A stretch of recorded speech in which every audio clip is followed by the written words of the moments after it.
Let's go. Okay. Good morning. Good morning. So my name is Pamela Anchang. I'm founder of the Immigrant Magazine.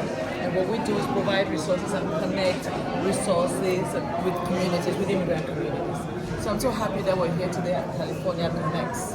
So thank you. Tell us a little bit about yourself, the office you represent, and why we're doing California Connects now. Why now? Yes, thank you so much. Aubrey Fong, Acting Executive Director for the Office of Community Partnerships and Strategic Communications. Our office was really kind of founded on a lot of community engagement and public awareness work built on the Census 2020, Vaccinate All 58 during COVID, state-led initiatives that really brought together communities, trusted messengers, helping communities receive information, critical information on things like vaccinations during COVID and the COVID-19 pandemic. Really, we've carried that model through today to the office. The office was formally launched in July of 2022, and we've had the privilege of working on several different state-led initiatives since then through our network of trusted messenger community-based organizations, reaching communities that are historically underserved, many of our immigrant communities. And I think really right now, we're seeing, there's always a need. There's always a need for information. There's always a need for community outreach and engagement in our communities. I think now more than ever, we're seeing that need increase. As some concerns, some fears, are also increasing. We really want to make sure that the state is connecting communities with information, and not just any information, factual information, information that's culturally relevant, accessible to them, and from messengers, that look and speak their languages. That's amazing. So what kinds of resources, federal funding opportunities can we expect today from this event? So today is not about federal funding resources, it's about state funding. State. Yeah, so today we'll hear from our state library. They'll give a great tutorial of the library grant portal. So that really is kind of an opening to any state funding opportunity, mostly for community-based organizations. So we're really trying to teach our partners how you can navigate the portal to find a number of state funding opportunities. We're also really happy to have our partners at Cal HFA, who have a Cal Assist mortgage relief program for folks that have experienced a loss during a number of disasters. And then we also have the Department of Developmental Services, who will present an opportunity of grant funding that's coming to communities. Well, you do know that immigrants have unique challenges, though. Yes. I mean, when you think about it, this country, we are like 46 point something million first-generation immigrants, contributing $1.6 trillion to this economy.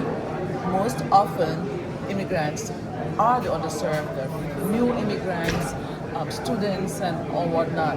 How is this program going to make sure that some of these resources are targeting them? Because when I was listening to the panel, I didn't hear many people reference the immigrant community. I appreciate that, and coming from an immigrant family myself, I know how important it is. So ethnic and community media is key. I remember the days when my grandma would come home with her Chinese newspaper from the market, and that's how she really received her information. So really relying not just on our trusted messenger, community-based organization partners who are really critical on the ground supports and connections for our community, but also all of you, our local and ethnic media, to really kind of reach the people in different forms. It really is about this ecosystem of messaging and information from sources that people trust that we really rely on. So we appreciate all of our partners in this space. And I really appreciate the fact that you talk about ethnic media, that we're important. Oftentimes we don't get the funding either, and that's a problem. So I'm really hopeful that maybe you can tell us a little more what ethnic media can do also to try to get some of this funding, because most times people just expect us to do the work, but it does take funding, and so that's why we're lacking in capacity as well from the funding aspect of it. So what's the bridge between your organization and ethnic media to help us be able to do this work?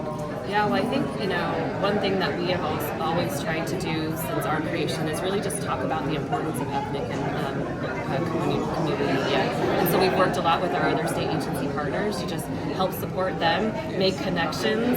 Really, that's kind of first and foremost one of our priorities when we're, collaborating and partnering, is ensuring that all of these other wonderful state agencies, and as far as their resources, not just resources and information, but also their funding opportunities, they're considering local and ethnic community.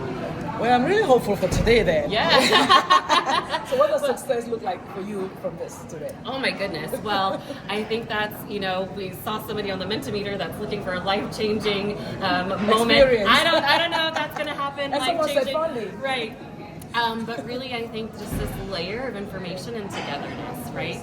Like, we're in a time where connecting to community, connecting with each other and collaborating and finding new paths. I think, one of our calls to action coming out of today is make a connection. You've met, new organizations. Make sure you actually follow up and reach out to that connection in the next 7 to 10 days. We really want to make sure that this isn't just a one-time thing, that this is something that really is a catalyst for future collaboration within each region.